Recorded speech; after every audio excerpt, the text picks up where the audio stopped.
Well, Danish veterans are rallying outside the American embassy in Copenhagen earlier today in a show of solidarity against the Trump administration.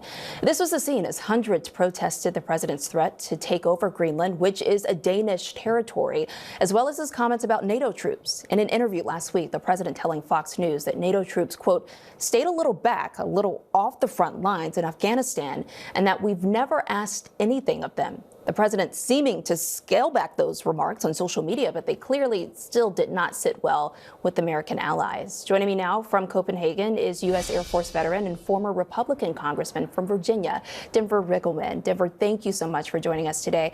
Tell us why you traveled all the way to Denmark. Well, really, it was to support the heroes of Denmark. You know, we went to Greenland and then to Denmark. It really was about trying to support the heroes that are here in Denmark and to try to tell them that Americans still love them. And I think it was the shock and, stunned response of what Donald Trump said that's really sort of struck them. But we're here to support them and tell them we still love our NATO allies and that we have American individuals that want to make sure that they understand we're sane, we're rational, and we want to continue to be friends for generations.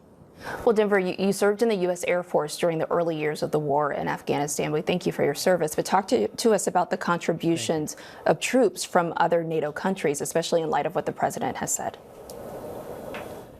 You know, that's what was so telling here with they read the names of the Danish soldiers that died.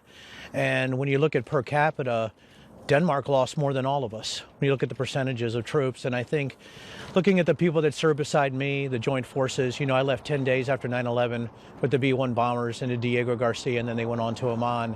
I think it's amazing that when you're walking next to an 80-year-old veteran carrying the flag, and he's saying, we love America, they're our friends, we don't understand. It's very emotional for American veterans that were here today to walk with them and say, we're sorry. And that's really what it's about. Is that they've been with us for generations, and we want to make sure they understand again that we support them. What the president said was wrong, but as Americans, we're their friends, and they did say Americans will always be our friends. Denver, you hold this unique perspective, having been on the other side of this, but how are people in Denmark, where you are, reacting to what's been going on here in the U.S. with the protests in Minneapolis? Oh, it's incredible. You said the one word they've used about President Trump's comments were madness, and the other one is about what's going on in Minneapolis. The word we hear is madness, crazy. They're stunned. They don't understand.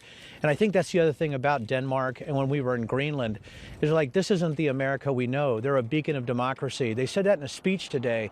And here we are, Americans, watching Carson, who ran this whole entire thing, saying, hey, America's a beacon of democracy. We want them to stay our beacon of democracy. We don't understand what's happening. And again, I think it comes down from President Trump himself. And we're hoping that stability and rationality comes back. But we're just here to say, hey, we love the Danish troops. We love NATO. Thank you for helping us after 9/11. Thank you for helping us after all these years.